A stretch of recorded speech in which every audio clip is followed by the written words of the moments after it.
What are you eating over there? We eat, depends, right? Like in the summertime, we do eat more plants. But the thing is, after June 1st, like end of May, a lot of plants become poisonous. So until then, poison level is not as high, so we can pretty much eat any plants if we want. Even tree leaves are fine.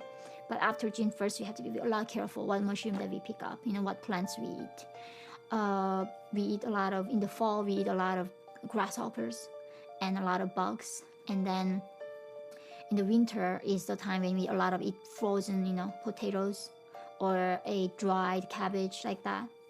And spring is where we die. We call spring is a season of death.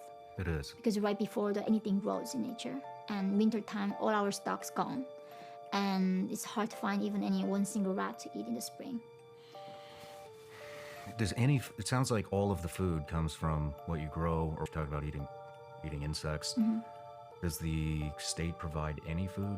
Right, you cannot grow them because we cannot own a land. The land is a countries, right? The regimes is a collective farm.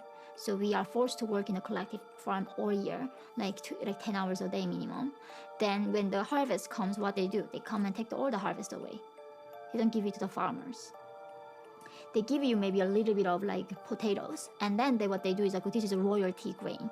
So you need to submit this grain to the government to show your royalty, otherwise you get punished.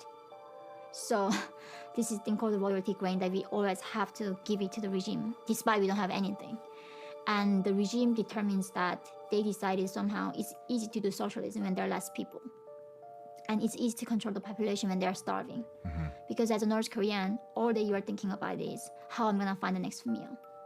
If you make one day, you're not knowing if you're gonna make it tomorrow, right? So you're constantly just thinking about only finding food and surviving. Then regime knows that they don't need to worry about us because we are not gonna think about starting revolution.